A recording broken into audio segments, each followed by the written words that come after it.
எரேமியா புத்தகம் 32வது அதிகாరం ఎరెమియా 32 the book of Jeremiah 32వ వచనములో ఒక మాట మనం గమనిస్తుంటున్నా. ఆ వాక్యాన్ని మనము தியானிச்சுக்கபோతుంటున్నా.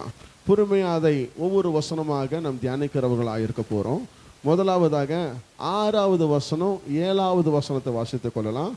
எரேமியா పుస్తకం 32వ అధికారం 6-7 వచనங்களை వాసిపోం.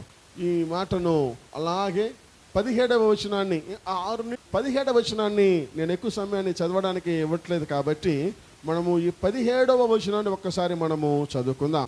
17వ వచనంలో చివరిగా మరి తమిళ్లో మాట చూస్తున్నాను. తమిళ్లో మాట ఆ కర్తరాగి ఆండవరే இதோ தேவரீர் உம்முடைய மகாபலத்தினாலும் நீட்டப்பட்ட உம்முடைய புத்தியினாலும் వానத்தையும் భూమిயும் ఉండాకనీర్. తర్వాత చెప్తుంటున్నాడు, ఉమ్మాల చెయ్యకూడాద அதிசயமான காரியம் ஒன்றுமே இல்லை. கர்த்தருக்கு ஸ்தோத்திரம் உண்டாவதாக. ஹல்லேலூயா, ஹல்லேலூயா. உன்னால செய்யக்கூடாத காரியம் ஒன்றுமே இல்லை. தேவனால் செய்ய முடியாத காரியம் ஒன்றுமே இல்லை. எரேமியா இந்த வார்த்தைகள் தெளிவாய் பேசிக் கொண்டிருக்கிறார். ஏன் எரேமியா இதை சொல்லுகிறார் என்று சொன்னால் இதனுடைய పిన్నని దీనికి ముందు జరిగిన ఎందుకు ఎరమియా ఈ మాటను చెప్తుంటున్నాడని దాన్ని ధ్యానించడానికి ముందు జరిగిన సంగతులను కాస్త మీతో ధ్యానించాలని ఆశపడుతుంటున్నా. இந்த எரேமியா பண்ணது என்னன்னு சொன்னா, அந்த யூதாவுடைய ராஜா விடத்துல போய் அவர்களுக்கும் மற்றவர்களுக்கும் போர் நடக்க போகிறது. அந்த போரை நீங்கள் தோர்த்து போயிடுவீங்க. அது மாத்திரமல்ல, நெபுகத்நேசருக்கு முன்பதாக பபிலோனில் நீ சிறையுண்டு போவீர்கள். இப்படியாக உங்களுக்கு ஜெயம் வர முடியாது என்று சொல்லி 1வது வசனத்திலிருந்து தொடர்ச்சியாக அந்த காரியங்களை நம்மளால் வாசிக்க முடியும். 1వ వచనం నుండి చూసినప్పుడు కల్దీయుల పైన యుద్ధానికి వెళ్ళిన సిద్కియా రాజుతో చెప్తుంటున్నా, కల్దీయుల పైన మీరు యుద్ధానికి వెళ్ళినా మరి మీరు బబులోనులోకి మీరు చెరపట్టుకొని పోతారు. నెబుకద్నెజరు దగ్గర నుండి మీరు తప్పించుకోలేరు అని మాటలు ఎవరితో చెప్తుంటున్నాడంటే ఈ సిద్కియా అనేటువంటి రాజు. ఎవరు ఈ రాజు? యూదాలో ఉన్న రాజుతో చెప్తుంటున్నా. ఈ చెప్పిన మాట వెంటనే యూదా రాజు సిద్కియా ఏం చేస్తున్నాడంటే ఆ రాజు ప్రాకారములో ఆయన జైల్లో పెట్టేస్తుంటున్నాడు. అంటే ఒక గుంటలో పడేస్తుంటున్నా. ராஜா உடனடியா என்ன செய்யறாருன்னா, இந்த தீர்க்கதரிசி யாருகிற எரேமியாவை கொண்டு போய் அவர் சிறைசாலையில போடும்படியாக உத்தரவிடுகிறார். சிறைசாலைன்னு சொன்னா ஏதோ நம்ம இந்த நாளில் பார்க்கிறதான காமனான ஒரு பிரசன்ட் பாரு இல்லை, ஏதோ சிறைசாலை போல அல்ல. எப்படிப்பட்டதா இருக்குன்னு சொன்னா, அது அவர்கள் செய்தது எப்படின்னு சொன்னா ஒரு சாக்கடையில அவர்களை கொண்டு போய் வைத்தார்கள். இன்னும் சொல்ல போனா இந்த கழிவறைகள் கழிப்பெல்லாம் కడந்து పోగుమే అంద వలిలో అవరు కొండు పోయి వేయితారు. ఇంకా చెప్పాలంటే ఆ ప్రాకారములో ఒక గుంటలో తీసుకొని పోయి పెట్టినట్టు పెట్టా. ఆ గుంట అంటే ఇంకా ఏదో సాధారణమైన మనం అనుకున్నటువంటి గుంట కాదు. ఆ గుంట అంతా కూడా ఒక మాటతో మనకు అర్థం కావాలంటే ఒక సెప్టిక్ ట్యాంక్లో తీసుకుని పోయి పెట్టేస్తుంటున్నా. ఒక సెప్టిక్ ట్యాంక్లో తీసుకెళ్ళి నిలబెట్టేస్తుంటున్నా. అది ఆయనకి ఇచ్చిన పనిష్మెంట్. ఈ ఇర్మియా ఏం చేశాడు? ఏ తప్పు చేయలేదు. ఇర్మియా செய்த தவறு ஒன்றுமே இல்லை. ஒன்று சொன்ன, ராஜாவே நீங்கள் பபிலோனுக்கு கொண்டு போகப்படுவீர்கள், உங்களுக்கு ஜெயம் உண்டாக போவதில்லை என்ற வார்த்தை தான் சொன்ன உடனே கொண்டு போய் எங்க வைத்தார்கள் சொன்னா, அந்த கழிவறைக்குள்ளா இருக்கிறதுனா பாதாள சாக்கடைக்குள்ளாக கொண்டு போய் கழுத்து வரைக்கும் தண்ணீர் இருக்கு. கழுத்து வரைக்கும் எப்படிப்பட்ட தண்ணீர்? கழிவு தண்ணியா இருக்கிறது. நல்லவேళ దుర్నాற்றம் వీసக்கூடிய తண்ணీర్. ఆ ఇక్కడ మరి ఈ గొంతు వరకు కూడా ఆ మురికిలో నిలబెట్టేశారు. ఒకటే వాసన, దుర్వాసన. ఈ పరిస్థితుల్లో ఉన్నటువంటి ఇర్మియా ఇప్పుడు ఈ సంగతులు జరుగుతుంటున్నా. ఇర్మియాకి మంచి మరి కార్యాలు ఎలాంటి దుఃఖంలో ఉన్నాడంటే మరి పూర్తిగా నీళ్ళల్లో, ఏ నీళ్ళు? గబ్బు నీళ్ళలో నిలబడిపోతుంటున్నా. ఈ సస్పెన్లో నిలబడుతుంటున్నా. ఇక్కడ దాకా నీళ్లు, వాసన, మరి చేతులంతా కూడా అలా ఉండిపోతుంటున్నా. ఏమీ చేయలేని పరిస్థితిలో ఇర్మియా ఉంటున్నా. ఈ పరిస్థితులలో ఏం జరుగుతున్నదంటే 6వ వచనానికి చూస్తుంటున్నాము. ఆ ఇర్మియా నీకు ఒక శుభవార్త చెప్తుంటున్నాను అంటున్నా. ఏ శుభవార్త? నీకు మీ తండ్రి తోబుట్టినటువంటి ఒకడు ఉంటున్నాడు. మీ తండ్రితో పుట్టినటువంటి కుమారుడి, నీ పెదనాయన కొడుకు ఒకడు ఉంటున్నాడు. వాడి పేరు హనుమేలు. ఆయన వస్తున్నాడు.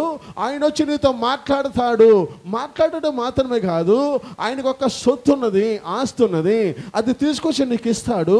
నువ్వు కొనుక్కోవాలా, దాన్ని నువ్వు పొందుకోవాలా అని మాటలు అక్కడ గమనిస్తుంటూ ఉన్నాం. ఈ ఇర్మియా ఉన్న పరిస్థితి చూస్తే ఆయనకు ఎలా ఉండాలంటే ఆ జైలు నుండి, ఏ జైలు, ఆ గుంటలో నుండి, మురికి వాడల నుండి గొంతు వరకు నీళ్లు నిలబడ్డాయి. గొంతు వరకు కూడా చాలా ఇబ్బందిగా ఉంటున్నా ఆ ఇరుకు వాడులో నుండి బయటికి రావాలి. ఇది చేయాల్సి వస్తే ప్రభు ఇప్పుడు ఏమంటున్నాడంటే, ఆ వచనంలో మనం గమనిస్తే 6వ వచనం మనం గమనిద్దాము. మరి తమిళ్లో కూడా మనం గమనించినప్పుడు 6వ వచనం పార్థం వింటున్నా అందరితలే ఈ భాగంలో గమనిస్తుంటున్నా. అనామేలు మాటను మనం గమనిస్తుంటున్నా. అనామేలు ఎక్కడి నుంచి వస్తున్నాడు? అనాతోతుల నుండి వస్తుంటున్నాడు అని చెప్తుంటున్నా. ఇర్మియా గుంటలో నిలబడుతుంటున్నా. మరి గొంతు వరకు కూడా మురికి వాడలో చాలా గంభీరమైనటువంటి పరిస్థితి నుండి దిగజారిన స్థితికి వెళ్ళిపోయా. చాలా స్థితికి దూరంగా వెళ్ళిపోయి దిగజారిన స్థితిలో ఉన్నప్పుడు ఇప్పుడు ఈయన ఎదురు చూసేది ఏంటంటే, ఒకవేళ ప్రిజన్లో, ఒకవేళ ఈ యొక్క విషయంలో ఎలా ఉండాలంటే, ఎవరైనా నా మీద దయ చూపించగలరా, ఎవరైనా నాకు సహాయపడరా, ఏదైనా నాకు సహాయం అందుతాను ఉండాలి. కానీ దేవుని వార్త చెప్తున్నది, నీకు హనుమేలు నీకు వస్తాడు. హనుమేలు మాత్రమే కాదు, అతోతుల్లో నుండి నీకు కార్యాలు జరుగుతాయి అన్న మాటను అక్కడ గమనిస్తుంటున్నా. ఆ భాగాన్ని మనం గమనిస్తే అనాతోతు అంటే ఏమిటి, లేదా హనుమేలు అంటే ఏంటిదని దాని గురించి ఒక్కసారి దాని గురించి బాగా ఆలోచించినప్పుడు ప్రభు అంటున్నాడు, నీకు ఇబ్బందుల్లో ఉంటున్నావు. దేవుని సొల్లురా, నీ నిరుకతలో ఇరుకురా, నువ్వు ఇబ్బందుల్లో ఉంటున్నావు. ఇబ్బందులు ఉన్న పరిస్థితులలో నేను వెతుక్కొని ఏమొస్తున్నదంటే, మనం గమనిస్తుంటున్నా హనుమేను వస్తుంటున్నాడు. హనుమేల్ అంటే దాని సరైన భాషలో అర్థం కావాలంటే ఆ మాటకు అర్థం అంటే కృప అని అర్థము. ఈ కష్టములో ఇరుకుల్లో ఉన్నటువంటి ఇర్మియాను వెతుక్కొని ఏమొస్తున్నదంటే, మనిషిని దయ రాలేదు, మనిషిని కృప రాలేదు, మనిషిని యొక్క సహాయం రాలేదు. మారుగా ఒకటి ప్రభు పంపిస్తున్నాడు. ఏం పంపిస్తున్నాడు? దేవుని కృప ఇర్మియాకు నేరుగా వస్తుంటున్నది. ఆ దేవుని కృప ఏం తీసుకొస్తున్నదంటే, ఈ హనుమేలు అన్న మాటకు అర్థం ఏంటంటే, ఆ యొక్క మాటకు మరి బదులనిగా, ఆన్సర్ అని ఆంగ్లంలో అంటుంటున్నా. ఈ కృప ఒట్టిగా రాకుండా ఆన్సర్ని బదులు కూడా తీసుకుని వస్తుంటున్నది. ఆ బదులును పొందుకున్న ఈ వ్యక్తి అక్కడ నుండి ఇంకా ముందుకు సాగి వెళ్ళడాన్ని మనం గమనిస్తుంటున్నా. ఈరోజు ఎందుకు ఈ మాటలు మీతో కలిసి నేను ధ్యానిస్తుంటున్నానంటే, ఈ హనుమేలు మనకందరికీ వచ్చే సహాయాన్ని దేవుడు దయచేస్తుంటున్నా. ఈ హనుమేలు మాత్రమే కాదు, అనాతోతు కూడా మనకు సహాయపడుతుంటున్నా. అనాతోతు అనగా మనకి ఏం కావాలంటే బదులు కావాలి. హనుమేలు అంటే కృపగా ఉంటున్నా. ఈరోజు మనకున్న ఇబ్బంది ఒకవేళ ఇర్మియా లాగా ఉండొచ్చు. ఎలాంటి ఇర్మియా, ఎలాంటి ఇబ్బంది? మనకు అనేకమైన ఇబ్బందులు ఉండొచ్చు, అనేకమైన కష్టములు ఉండొచ్చు, పోరాటములు ఉండొచ్చు. ఒకవేళ మనకు తల వరకు బయట కనపడి మొత్తం కూడా లోనకి వెళ్ళిపోయిన పరిస్థితులు ఉండొచ్చు. మనుషులు ఎవరైనా సహాయపడతారా? ఏదైనా సహాయం మనకు దొరుకుద్దా?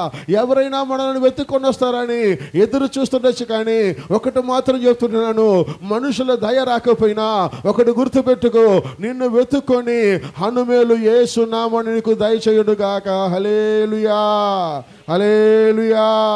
దేవుడి కృప నిన్ను వెతుక్కొని వచ్చేదిగా ఉంటున్నది. ఆ కృప ఒట్టిగా వచ్చేది కాదు, నీకు కావలసిన బదులను తీసుకొని వచ్చేదిగా ఉంటున్నది. ఒకవేళ ఈరోజు నీ పరిస్థితి దిగజారినట్టుగా ఇబ్బందులు, పోరాటములు, కన్నీరులు, విచారణలు, వేదనలు, ఏం చేయాలని తోచని పరిస్థితులను ఉంటున్నా నువ్వు భయపడవద్దు. దేవునికి స్తోత్రం. నీ పరిస్థితిని మార్చగలిగిన కృప నిన్ను వెతుక్కొని దేవుడు దయచేస్తున్న దేవుడిగా ఉంటున్నా. నీ పరిస్థితులను మార్చగలిగినటువంటి బదులను దేవుడు దయచేస్తుంటున్నా. మనుషులు దయ కావాలనుకోవద్దు, దేవుని కృప నిన్ను వెతుక్కొని వచ్చేదిగా ఉంటున్నది. హల్లెలూయా, హల్లెలూయా.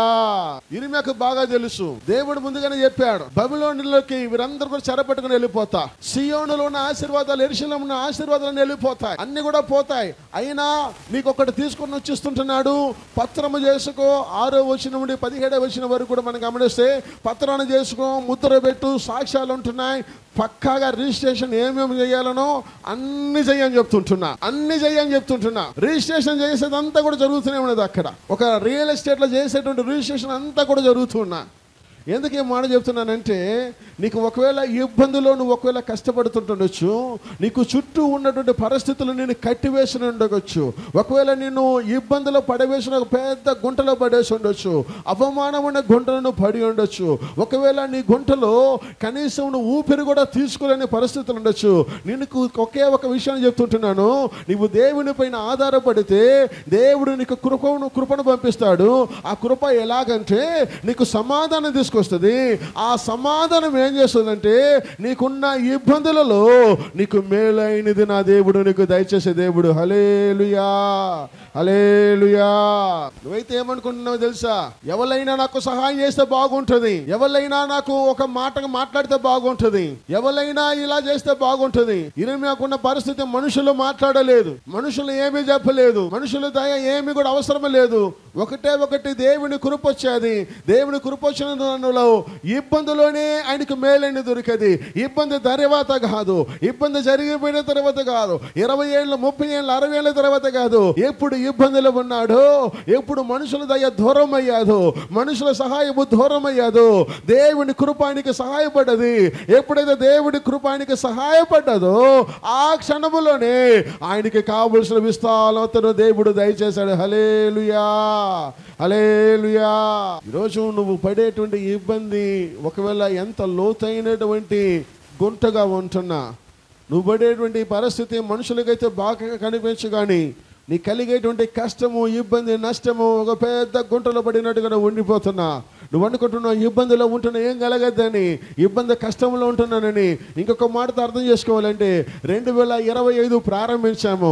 ప్రారంభ దినాలలో కూడా మనకి ఇబ్బంది ఉన్నది, ప్రారంభ దినములో కూడా మనకి కష్టం ఉన్నది, జనవరిలో కూడా మనకి ఇబ్బంది ఉన్నది, జనవరి 1లో కూడా కష్టం ఉన్నది, డిసెంబర్ 31, 24లో కూడా కష్టం ఉన్నది. కానీ ఈ కష్టాలలో ఎలాగ నడిపింపబడమో తెలియదు, ఎలాగ కార్యాలు జరిగాయని తెలియదు, ఎలాగ మన అవసరతలు తీర్చబడ్డాయని తెలియదు. ఈ 6 నెలలు పోషింపబడ్డామంటే అది దేవుడే మనలందరినీ పోషించున్నాడు. హల్లెలూయా, హల్లెలూయా.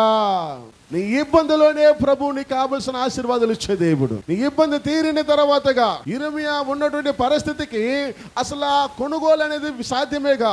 కొనుక్కునేది ఎంత డబ్బులు ఇచ్చి కొనుక్కున్నాడు? అక్కడ వెళ్ళి వెండితో బంగారుతో మరి 8, 9 వచనాల మీద చదువుకున్నాడంటే ఆయన మరి వెండిని ఇచ్చి తూచి అక్కడ ఇచ్చినట్టుగా కొనుక్కున్నట్టుగా మనం ఆ భాగంలో చదువుతుంటున్నాం. ఇంత డబ్బులను ఇచ్చి కొనుక్కుంటూ ఉన్నా. ఆయన ఉన్న పరిస్థితి అయితే ఇబ్బందిలో గుంటలో ఉంటున్నాడు, కానీ ఎంత పైసలు దేవుడు అనేక సహాయం చేస్తుంటున్నా. ఈరోజు నీకు కూడా ఏం చెప్తున్నానంటే, ఈరోజు నువ్వు అనేకమైన కష్టాలతో ఉండొచ్చు, అనేక ఇబ్బందులతో ఉండవచ్చు. నీకున్న పరిస్థితికి ఇంకొక వారము జరగడమే ఇబ్బందిగా ఉండొచ్చు, ఇంకొక నెల జరగడమే ఇబ్బందిగా ఉండొచ్చు, ఇంకొక రోజు జరగడమే ఇబ్బందిగా ఉండొచ్చు. అయినా నిన్ను చూసి నేను చెబుతుంటున్నాను, నీకు కావలసిన విశాలతను, నీకు కావలసినటువంటి శ్రేయస్సును నా దేవుడు నీకు దయచేయును గాక. హల్లెలూయా, హల్లెలూయా.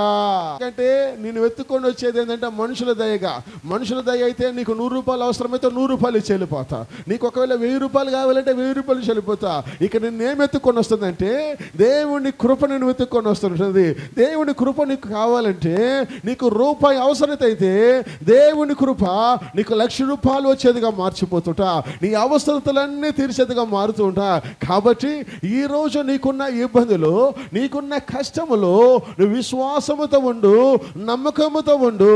నీ కష్టములో మేలైన దానిని నా దేవుడు నీకు దయచేయును గాక. హల్లెలూయా, హల్లెలూయా. ఇంకా ఒక మాటతో మనం చెప్పాలంటే అపోస్తలుడైన పౌలు ఒక మాట అంటాడు. ఏమంటాడంటే 2వ కొరింథీయులు మనం గమనించినప్పుడు తమిళ్లో మనం చూస్తే, అది సీక్రెతిల్ నీంగివిడం ఇంద లేసాన ఉపద్రవం. 2వ కొరింథీ పత్రిక 4:17లో మనం గమనిస్తే ఆ మాటను మనం గమనిస్తుంటున్నాం. 17వ వచనంలో తమిళ్లో మనం గమనించుకుంటే మనం ఇక్కడ గమనిస్తుంటున్నాం, மேலும் காணப்படுகிறது அல்ல காணப்பட்டாதவரை நோக்கி இருக்கிற நமக்கு அது சீக்கிரத்தில் நீங்கிவிடும் லேசான நம்முடைய உபதிரவமாய் இருக்கிறது. அது சீக்கிரத்தில் நீங்கிவிடும் இந்த லேசான உபதிரவம். నీ కలిగే కష్టమును నువ్వు ఎలా గ్రహించాలంటే, ఇది చాలా తొందరగా పోయేస్తుంది, నా ప్రభువు నాకు గొప్ప ఆశీర్వాదాలు ఇస్తా, ఇది చాలా సులువుగా వెళ్ళిపోతుంది, నా దేవుడు నాకు కావలసినటువంటి దీవెన నాకు దయచేస్తా. ఇప్పుడు నేను పొందుకునే నా కలిగే ఈ ఇబ్బందులంతా కొన్ని క్షణాలు, కొన్ని దినాలు, కొన్ని రోజులు మాత్రమే. ఈ క్షణాల రోజులలోనే ప్రభు నాకు ఇస్తాడు. ఏమిస్తాడు? నాకు కావలసిన ఆశీర్వాదిస్తా. ఇప్పుడు నేను పొందుకునే కష్టం అంతా కొద్ది దినాలలో ఆ కష్టమును దేవుడు ఆశీర్వాదంగా నాకు మార్చునుగాక. హల్లెలూయా. సింపుల్గా ఇంకో మాటతో చెప్పాలంటే, ఈరోజు నువ్వు ఏ పరిస్థితుల్లో ఉన్నావో, ఏ స్థితిలో ఉన్నావో, ఎలాగున్నావో, ఏ ఇబ్బందులను ఉంటున్నావో ఒకటి గుర్తుపెట్టుకో. ఒకటే ఒకటి మంబోస్తున్న పౌలు అంటున్నాడు, నాకు కలిగిన కష్టము అది చాలా లేసైనది, అది వెంటనే వెళ్ళిపోతుంది. The struggle that which I'm going very simple అని ఆంగ్లంలో అంటూ ఉంటా. తమిళ్లో చాలా చక్కగా నాన్ ఈ పొరుగు అతి సీకరతలు నీంగిబిడం ఇంత లేసాన ఉపద్రవం నీ మనసులో ఎప్పుడు నీకు వస్తుందో అప్పుడు నువ్వు ఎలా అంటావో తెలిసిన 126వ కీర్తన 2వ వచనంలో మరి ఆ యొక్క భాగంలో మనం చూస్తున్న దావీదు ఏమంటాడు 2వ వచనంలో, నా కలిగే కష్టమంతా నాకు ఎలా పోద్దంటే ఒక కనవలాగా ఒక కలలాగా వెళ్ళిపోతుంది. నాకున్న ఇబ్బంది అంతా ఒక కలలాగా నన్ను దూరం అయిపోతుంది. నేను పడేటువంటి పాడంతా ఒక కలలాగా కళ ఎలా వెళ్ళిపోతుంది, ఒక క్షణములో అలా వచ్చి అలా వెళ్ళిపోతా. నీ కలిగేటువంటి సియోనుకు తిరిగి వచ్చినటువంటి నీకు ఆ భాగంలో మనం గమనిస్తుంటున్నా, కలిగిన శ్రమలన్నీ ఒక కళలాగా నీకు దూరం అయిపోతా. ఒక కళ ఎలా దూరమో మార్చబడదో అలాగా నీకు కూడా మార్చబడ్డది. కాబట్టి ఈరోజు నీకు కలిగేటువంటి ఏ ఇబ్బంది అయినా, ఏ కష్టమైనా ఒక నమ్మకముతో వెళ్ళు. ఏ నమ్మకము? నా కలిగే కష్టమును దేవుడు శీఘ్రముగా మార్చేస్తాడు. మార్చేయడం మాత్రమే కాదు, అది నాకు ఒట్టి కలలాగా మిగిలిపోతుంది. నా ప్రభు నాకు తోడుండి ఆశీర్వదించునుగాక. హల్లెలూయా, హల్లెలూయా. కష్టములో నీకు కృప, దేవుని కృప నేను వెతుక్కొని వస్తా. దేవుని కృప మాత్రమేగా నీకు బదులను కూడా తీసుకొస్తా. మనకందరికీ బాగా తెలుసు, యోసేపు బాగా మనకు గుర్తు. యోసేపు గుంటలోకి వెళ్ళిపోయా, గుంటలో పడవేశా, చనిపోయాడని గుంటలో వేశా. Pit and prison and the palace అని ఆంగ్లంలో అంటూ ఉంటా. That is a pit and it is an prison and it is palace. ఏం జరిగేది? గుంటలో పడిపోయిన వ్యక్తికి ఎవరు వచ్చి కొనుక్కొని పోయారు? ఇష్మాయేలీలు వచ్చి కొనుక్కొని పోయారు. అంత మాత్రమే కాదు, ఆయనకి కావలసినటువంటి మిద్యానీయులు కూడా వచ్చి కొనుక్కొని వెళ్ళిపోయా. కానీ జరిగింది ఏంది? గుంటలో పడినటువంటి వ్యక్తి, మనమైతే ఏమనుకుంటాము, గుంటలో పడిన వెంటనే దర్శనం అంతా ఆగిపోయాది, ఆయన కళ అంతా కూడా కుదరదు, ఏమీ లేదనుకో అనుకున్నాము. దేవుని కృపను బట్టి గుంటలో ఉన్న యోసేపును ప్రభు అద్భుతముగా ఉన్నత రీతికి దేవుడు నడిపించాడు. ఇర్మియా కూడా అదే పరిస్థితిలో ఉన్న వ్యక్తిని దేవుడు గొప్ప రీతిగా దేవుడు మార్చాడే. నీకు పడ్డ కష్టములో, నీకున్న ఇబ్బందులు, నీకున్న పోరాటములో, నీకున్న వేదనలో ఏ మనుషుడు దగ్గరికి రాడు, ఏ మనుషుల మాటలు నమ్మద్దు, ఎవరిని ఆదుకోవద్దు, ఎవరిపైన ఆధారపడద్దు, ఎవరేమి చేయలేరు. నీకు సహాయం జరిగిన ఒకడే ఒకడు, నా ప్రభు అయిన యేసు మాత్రమే నీకు సహాయము చేయగలిగిన దేవుడు. ఆ దేవుడే నిన్ను అట్టడుగున నీ జీవితమును గొప్పగా నా దేవుడు మార్చునుగాక. హల్లెలూయా, హల్లెలూయా. నీ ఇబ్బందిలో నా ప్రభు నీకు మేలైనది ఇస్తా. ఈ యొక్క ఇబ్బంది ఎలా కలిగేది? యోసేపుకు గుంటలో పడడం ఒక ఇబ్బంది, గుంటలో ఉండడము, ఆయన ప్రాణాలు కోల్పోతున్న సందర్భము, ఊపిరి నుండి దూరం అవుతున్న సందర్భము, ప్రాణాలతో లేనుడి పరిస్థితులు. కానీ ఆ ఉపద్రవములలో దేవుడు ఏం చేశాడంటే ఒక ప్రిజన్కి, అంటే ఒక చెరసాలకి వెళ్ళిపోయాడు. ఆ చెరసాల నుండి రాజుగా మార్చబడ్డాడు. ఈ గుంట ఉపద్రవంలో పడబట్టి దేవుడు యోసేపుకు మేలైన దానిని దేవుడు దయచేసాడు కనుక నువ్వు ఈరోజు పడ్డ కష్టమైన గుంట ఏదిగా ఉండినా దానిలో నుండి నా ప్రభు నీకు మేలైనది ఇచ్చునుగాక. హల్లెలూయా, హల్లెలూయా. సరే, జోసెఫ్ మాత్రమేగా, దానియేలుని ఏం చేశారు? సింహపు దోణిలో పడవేశారు. సింహపు దోణులకి దిగజారబడ్డా. మంచి సాక్ష్యం ఉన్నది. రాజు ఏం చేస్తున్నాడు? తీసుకెళ్ళి డైరెక్ట్ రాజు తీసుకెళ్ళి అక్కడ వేస్తుంటున్నా. రాత్రి అంతా కూడా ఉంటున్నాడు, నిద్ర పట్టలేదు. ఉదయాన ఈ దానియేలు బయటికి రావడం జరిగా. తర్వాత దానియేలుకు పక్షమున ఎవరు దిగి వచ్చారంటే, ఆ రాత్రి సింహపు నోర్లను మూయడానికి దేవుని దూతలు దిగి వచ్చారు. ఆ గుంటలో ఈ యొక్క దానియేలు అంటే ఆ యొక్క సింహపు గబిలో, సింహపు దోణిలో ఈ దానియేలు ఉన్నప్పుడు ప్రభు ఆయనను కాపాడిన వ్యక్తిగా దేవుని దూతలను పంపించా. ఎందుకు పంపించాడు? ఆయనను కాపాడుట కొరకు పంపించా. ఈరోజు నువ్వు పడిన గుంటలో, నువ్వు పడేటువంటి కష్టములో నువ్వు అనుకుంటున్నా, నేను ఒక్కనిగా ఉండిపోతున్నా, నా కుటుంబం మాత్రమే, నేను మాత్రమే, నా పరిస్థితి మాత్రమే, అయ్యో నాకెవరు లేరు, అయ్యో నా పరిస్థితి బాగలేదు, నాకున్నవన్నీ నాకు ఇలా ఉంటున్నాయి, నాకేమైపోతుందో తెలియలా, నా బిడ్డలు ఏమైపోతారో తెలియలా, నా పరిస్థితి ఏమైపోతుందో తెలియలా, బయట చెప్పుకోలేని సిగ్గుతో అవమానముతో ఉన్నానని ఒకవేళ ఇబ్బందులను ఉంటున్నావా?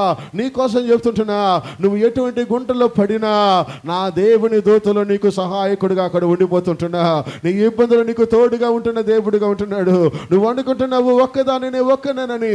సింహపు నోర్లను మూసిన ప్రభు ఈ ఉదయకాలమున నువ్వు పడిన గుంటలో ఎవరు నిన్ను మాట్లాడకుండా నీకు విరోధముగా సకల విధమైన సింహపు నోర్లను నా దేవుడు మూసునుగాక.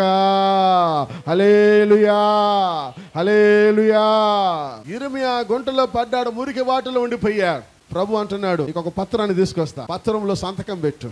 మనం అనుకోవచ్చు యిర్మీయాకు ఒక పత్రం వచ్చింది, మనకేమొచ్చింది అనుకోవచ్చు. నీకు నాకు కూడా దేవుడు ఒక మంచి పత్రాన్ని ఇచ్చున్నా.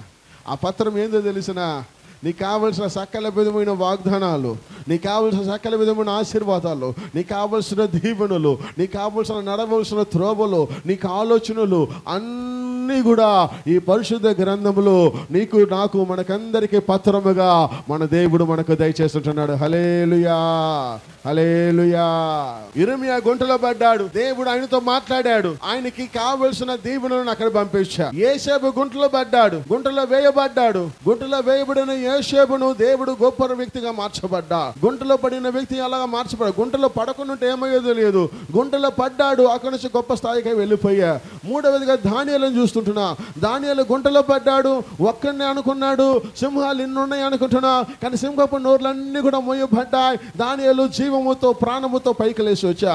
ఈ 3 గుంటలు ఎందుకు నేను చెప్తున్నానో తెలుసా? ఈరోజు ఒకవేళ నువ్వు పడిన గుంట యిర్మీయా పడినట్టుగా మురికి వాడిన గుంటలో పడ్డావేమో, నా ప్రభువు నీ కోసం వెతుక్కొని వచ్చే దేవుడిగా ఉండిపోతుంటున్నా. ఒకవేళ ఇతరుల చేత కొట్టబడి, నల్లగొట్టబడి, అవమానపడి, చిత్రహింసలను పొంది ఒకవేళ నువ్వు ఉండకూడదు అనుకుని ఇతరులు నిన్ను ఒకవేళ వధించాలని ఆలోచన మధ్యలో ఒకవేళ యోసేపుల గుంటలో పడిన నిన్ను నా ప్రభువు లేవనెత్తే దేవుడిగా ఉన్నాడు. హల్లెలూయా, హల్లెలూయా. ఒకవేళ దానియేలు వల్లే గుంటలో పడిపోయినా నీ చుట్టూ అనేకమైనటువంటి సింహాలు, కొన్ని సింహాలు మన ముందు మాట్లాడతాయి, కొన్ని సింహాలు మన వెనక మాట్లాడతాయి. ఏ సింహం ఎప్పుడు మనల్ని కొరుకుదా తెలియదు. దానియేలు ఒంటరిగా ఉన్నట్టు ఏమి చేసి ఉండలేడు. ఒంటరిగా ఫైట్ చేసి ఎంతసేపు చేయగలడు? ఎన్ని గంటలు చేయగలడు? రాత్రి అంతా చేయగలడా? ఒకటైతే ఆపచ్చు, రెండైతే ఆపచ్చు, కానీ ఎన్నున్నాయో మనకు తెలియదు. కానీ దానియేలు కోసము దేవుని దూత దిగి వచ్చి ఆ సింహపు నోర్లంతా కూడా మొయ్యబడ్డా.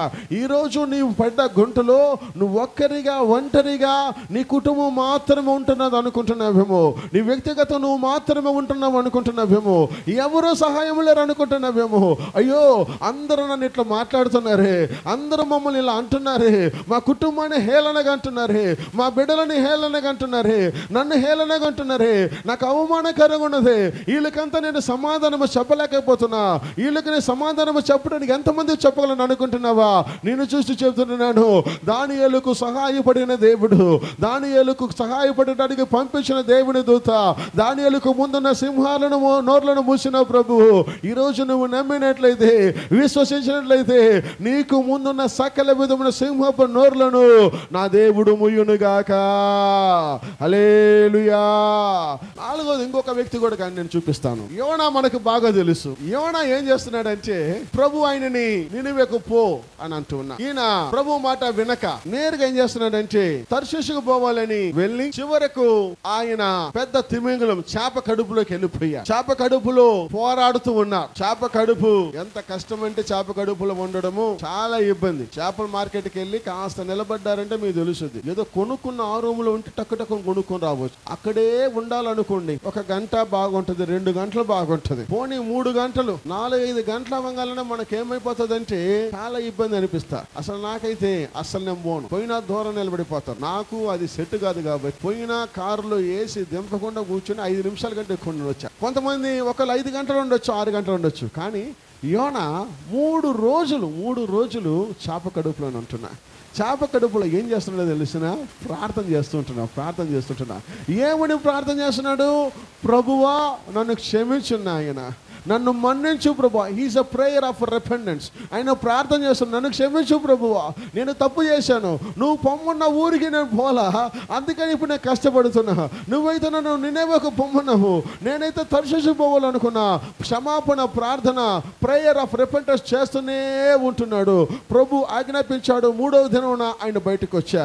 ఎందుకు ఈ మాటను ఈరోజు జ్ఞాపకం చేస్తున్నట్టనంటే, ఒకవేళ నువ్వు పడే కష్టం, ఈరోజు నువ్వు అనుభవించే కష్టము నీవు చేసిన చిన్న చిన్న తప్పుల వల్ల పడుతున్నావేమో, నువ్వు పడ్డటువంటి అడ్డదారుల వల్ల, నువ్వు పోయినటువంటి పొరపాటు వలన, నువ్వు చేసిన తప్పుల వలన, ఈరోజు చిన్న చిన్న పోరాటం వలన నువ్వు కష్టపడుతున్నావేమో, ఇబ్బంది పడుతున్నావేమో. అగాధ జలములకు వెళ్ళినట్టుగా నీ పరిస్థితి అగాధ జలముకు వెళ్ళిపోయేదేమో, నీ పరిస్థితి పూర్తిగా మారిపోయేదేమో. దేవుడు చెప్పిన మాటను చేయకుండా, దేవుని మాటకు లోబడకుండా, దేవుని వాక్యాన్ని వినకుండా, దేవుని వాక్యం పైన ఆధారపడక నీవు యోనా వలె దిగజారి కిందకెళ్ళి అగాధ జలములోకి వెళ్ళావా, పర్వాలేదు. నువ్వు అక్కడ ప్రార్థన చేస్తే, ప్రభువా నన్ను క్షమించమని ప్రార్థన చేస్తే, నన్ను విడుదల చేయమని ప్రార్థన చేస్తే, ప్రభు నన్ను వాడుకొని ప్రార్థన చేస్తే, నాకు అవకాశం ఇవ్వమని దేవుని దగ్గర మొరపెడితే, ఆ దినమున చేప కడుపులో నుండి బయటకు వచ్చిన యోనా వలె నీకున్న కష్టముల నుండి నా ప్రభు నిన్ను విడుదల చేయునుగాక. హల్లెలూయా, హల్లెలూయా. నేను చెప్పిన ఈ 4 కూడా గుంటలో పడిన వారు గొప్ప వ్యక్తులుగా మార్చబడ్డా. వారందరూ కూడా ఇబ్బందులో ఉన్నారు. ఇబ్బందులు వారికి ప్రభువు మేలైనది ఇచ్చారు. యోనాను అనుకుంటాం, యోనా బయటకు వచ్చి తిరగా మరి నినివేకి వెళితే 1,20,000 మంది రక్షింపబడ్డారు. 4వ అధ్యాయం గమనించినప్పుడు 1,20,000 మంది ఆయనకు సువార్తను చెప్పి మరి నినివే పట్టణాన్ని అంతా కూడా మార్చగలిగిన వాడు ఈ యోనా. ఈ 4 కూడా ఇబ్బంది అనే గుంటలో పడ్డారు. ప్రభు వాళ్ళకి మేలైనదిగా ఇచ్చారు. యోసేపు ఇబ్బందులనే గుంటలో పడ్డాడు, ఆయన ఒక ప్రధానిగా మార్చబడ్డాడు. జోసెఫ్ తర్వాత ఈ డానియేలు ఇబ్బంది అనే గుంటలో పడ్డాడు, సింహపు నోరులను ముగించగలిగిన అద్భుతాన్ని దేవుడు ఆయన ద్వారా వాడుకున్నాడు. 3వ వ్యక్తి యిర్మీయా ద్వారా చూస్తే ఇంకా కార్యాలు జరిగాయి. మరి అదే రకంగా యోనాను చూస్తే ఆ పడిన ఇబ్బందులు పాప క్షమాపణని అడిగాడు. ప్రభు దగ్గర ప్రార్థన చేశా. ఏమని అడిగాడు? ప్రభువా నన్ను క్షమించున్న ఆయన, నువ్వు వెళ్ళమన్న ఊరికి వెళ్లకుండా నేనైతే తర్షీషుకు పోతున్నానయ్యా, నువ్వు చెప్పింది నేను చేయకుండా, నీ మాటకు లోబడకుండా, నిన్ను ప్రభువా నేను చట్ట చేయకుండా, నువ్వు చెప్పింది వినకుండా విచ్చలవిడిగా నేను వెళ్ళాను. నా తప్పు నేను చేశాను, పొరపాటు చేశాను, నేను ప్రభువా నీకు విరుద్ధంగా నడిచాను. అందుకే ఇప్పుడు నేను చేప కడుపులో నుండి యోనా ప్రార్థన చేశా. ఈరోజు నువ్వు పడేటువంటి ఇబ్బందులు, నీ ఇబ్బందులన్నిటిలో ప్రభు విడుదల చేయగలిగిన వాడు, నీ కష్టములంతటిలో ప్రభుత్వం మార్చగలిగిన వాడు. అందుకే యిర్మీయా మనం చూస్తుంటున్నాము. యిర్మీయా 32:17 మనం గమనించాము. ఏం చేశాము?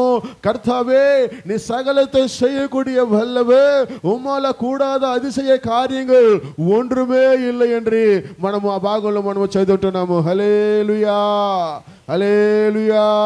ఇంగ్లీష్ లో చాలా, O Lord my God, nothing is impossible for thee. నీకు అసాధ్యమైనది ఏమీ లేదు ప్రభువా, సమస్తము సాధ్యమే. మనము పడిన అవమాన గుంటైనా, మనం పడిన ఆర్థిక ఇబ్బందిని గుంటైనా, మనం పడిన బలహీనతన గుంటైనా, మనం పడినటువంటి మోసకరమైన గుంటైనా, మనం పడినటువంటి రకరకాలైన గుంటలు ఏదిగా ఉండినా, యోనా వలె నువ్వు దేవుడి దగ్గర క్షమాపణ అడిగి ప్రార్థన చేస్తే, యోనా వలె పశ్చాత్తాపపడితే, ప్రభువా నా పరిస్థితిని మార్చండి, నాకున్న గుంటలో నుండి నాకు విడుదల కలిగించండి నువ్వు ప్రార్థన చేస్తే, ప్రభువు చాపకి ఆజ్ఞాపించినట్టుగా ఎవరెవరికి ఆజ్ఞాపించి నీ కలిగిన గుంటలలో నుండి, ఇబ్బందుల నుండి నీకు కావలసిన శేషను, విడుదలను నా ప్రభు నీకు దయచేయును గాక. హల్లెలూయా, హల్లెలూయా. అదే భాగంలో ఇర్మియా 29:4 మనం గమనించుకున్నప్పుడు ప్రభు వాళ్ళతో అంటాడు, ఇల్లును కట్టేవాళ్ళు ఇల్లును కట్టండి, పెళ్ళిళ్ళు చేసేవాళ్ళు పెళ్ళిళ్ళు చేయండి, ఇబ్బందులు ఏమీ లేవు, కుమారులను కనేవాళ్ళను కుమారులు కనండి అనే మాటలంతటి కూడా వాళ్ళకు చెప్తుంటున్నా.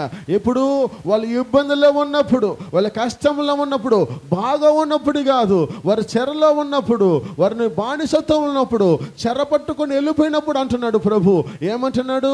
ఇల్లు కట్టే వాళ్ళు కట్టండి అయ్యా, ఏమి ఇబ్బంది లేదు, పెళ్లి చేసే వాళ్ళు పెళ్లి చేయండి, కుమారులు కనే వాళ్ళు కనండి, ఏదైనా పర్వాలేదు, ఏది జరిగినా ఇబ్బంది లేదు. ఒకటే మనం గుర్తుపెట్టుకోవాలా, 1000 మంది పడినా, 10,000 మంది పడినా, 16,000 మంది అడ్డం వచ్చిన ప్రభు నాకు ఇచ్చిన మాట నా జీవితంలో నెరవేర్చబడును గాక. హల్లెలూయా, హల్లెలూయా. చివరికి అపోస్తలుడైన పౌలును ఉంచాలనుకుంటున్నా. ఇక్కడ ఇర్మియా తోటి ఇబ్బందులు ఉన్నప్పుడు ప్రభువు వ్యక్తిని పంపిస్తాడు. ఎందుకు? పాత నిబంధనలో దేవుడు మాంసధారిగా ఈ లోకానికి రాలేదు, ఎవరినన్నా ఒకరిని పెట్టి వాడుకుంటా. మొదట దేవుడే మాట్లాడాడు ఆదాముతో, అబ్రహాముతో దేవుని దూతలను పెట్టి మాట్లాడాడు. తర్వాత మోషే, తర్వాత మనకందరికీ బాగా పరిచయమైనటువంటి వ్యక్తులు ఒక్కొక్కరుగా రాజులు, న్యాయాధిపతులు, పెద్ద ప్రవక్తలు, చిన్న ప్రవక్తలు. డైరెక్ట్ గా దేవుడు దిగి వచ్చి మాట్లాడాలి. దేవుడు ఎక్కడ నేరుగా రాలే, ఎవరినో ఒకరు పంపుతాడు. అదే రకంగా ఇర్మియాకి వాళ్ళ పెదనాన్న కుమారుడైనటువంటి మరి హనుమేలును పంపించాడు, అంటే కృపను పంపించాడు. ఏమిచ్చి పంపించాడు? అనాతోతునిచ్చి పంపించాడు. మనం చదువుకున్నాం ఇర్మియా 32:6 మనం చూసాం. అనాతోతునిచ్చి పంపించాడు. అనాతోతు అనగా సమాధానము, బదులు అని అర్థం. అనాతోతునిచ్చి పంపించాడు.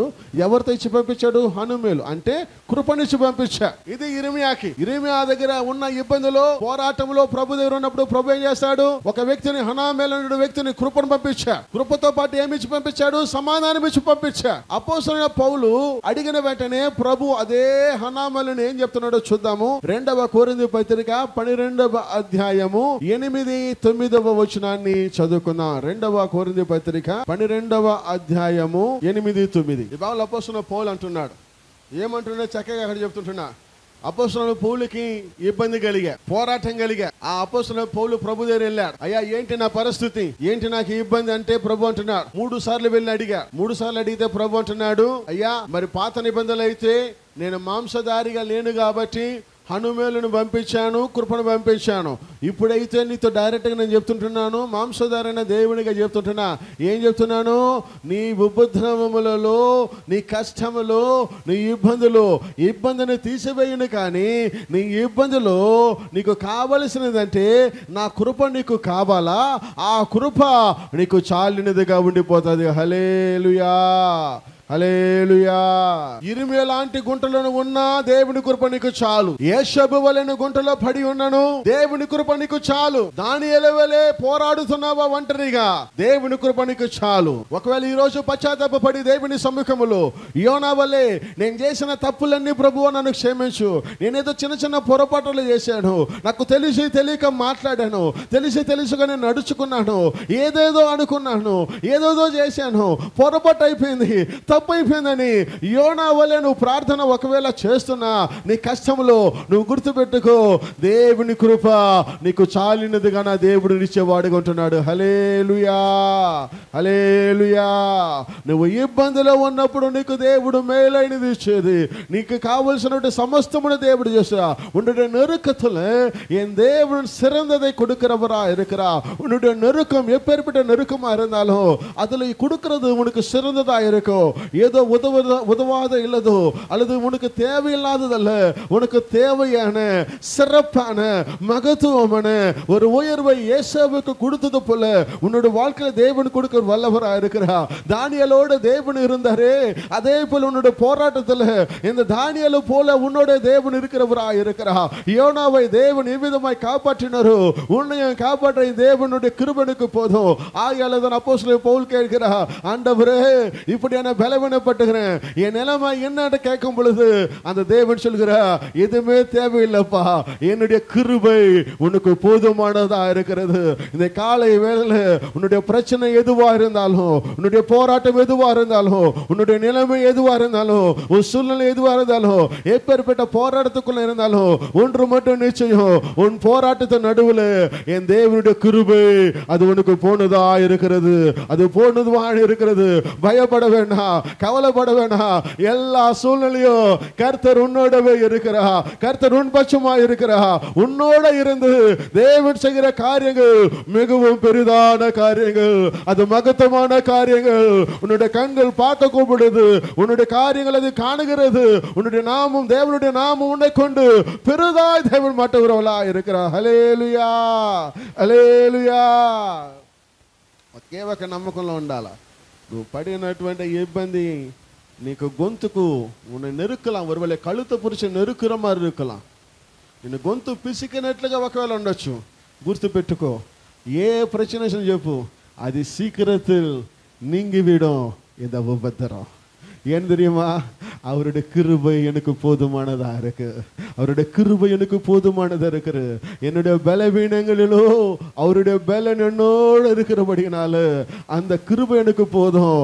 எவ்வளவு பெரிய உபத்திரமானாலும் சரி, எவ்வளவு பிரச்சனைனாலும் சரி, இந்த உபத்திரம் அது சீக்கிரத்தில் என்னை விட்டு நீங்கி தேவன் என்னை காப்பாற்றுவாராக. கர்த்தர் ஸ்தோத்திரம். హల్లెలూయా హల్లెలూయా. పక్కన ఒకసారి చేపట్టుకుందాం. నేనుండే ఇబ్బందిలో, నేనుండే కష్టములో నా ప్రభువు నాకు కృప చూపించును గాక, విడుదల కలుగును గాక, మేలైనది ఇచ్చును గాక. ఈ కష్టము, ఇబ్బంది శీఘ్రముగా నన్నుండి దేవుడు దూరపరచును గాక. విశ్వసిస్తారు, గట్టిగా చప్పలు కొడుతూ దేవుని నామమున మహిమపరదమా. அது சீக்கிரத்தில் நீங்கிவிடும். இந்த லேசான உபத்திரங்கள், உனக்கு விரோதமாய் செயல்படுகிற எல்லா செயல்கள், உனக்கு விரோதமாய் இருக்கிற எல்லா காரியங்கள் இயேசுவின் நாமத்தில் அப்புறப்படுத்துவாத. நெருக்கத்தின் மத்தியில் சிறந்ததை கொடுக்கிறவர் அவர் வல்லவராய் இருக்கிறார். உண்மையுள்ள தேவன், அவர் அழைத்தவர் உண்மையுள்ளவர். எல்லாவற்றையும் மாற்றிக் கொடுக்கும் வல்லமை தேவனிடத்தில் இருக்கிறபடினால ரெண்டுமாய் இருக்கிற வண்ணமாய் கண்களை மூடி கர்த்தருடைய சமூகத்தில் யாவருமாய் கண்களை மூடி அப்படியுமாய் தேவனை நோக்கி பார்ப்போம். ஆண்டவரே உமக்கு நன்றி செலுத்துகிறோம். ஆண்டவரே அதி சீக்கிரத்தில் நீங்கிவிடும் இந்த லேசான உபத்திரவு, அதி சீக்கிரத்தில் நீங்கிவிடும் இந்த லேசான உபத்திரவு. சோர்ந்து போகாதே, நீ சோர்ந்து போகாதே, சோர்ந்து போகாதே, நீ சோர்ந்து போகாதே, அதி சீக்கிரத்தில் நீங்கிவிடும் இந்த லேசான உபத்திரவு, அதி சீக்கிரத்தில் நீங்கிவிடும் இந்த லேசான உபத்திரவு. உள்ளான மனுஷன் நாளுக்கு நாள் புதிதாக்கப்படுகின்ற நேரம் இது. உள்ளான மனுஷன் நாளுக்கு நாள் புதிதாக்கப்படுகின்ற நேரம் இது. சேர்ந்து போகாதே, நீ சோர்ந்து போகாதே, சோர்ந்து போகாதே, நீ சோர்ந்து போகாதே, அதி சீக்கிரத்தில் நீங்கிவிடும் இந்த லேசான உபத்திரவு.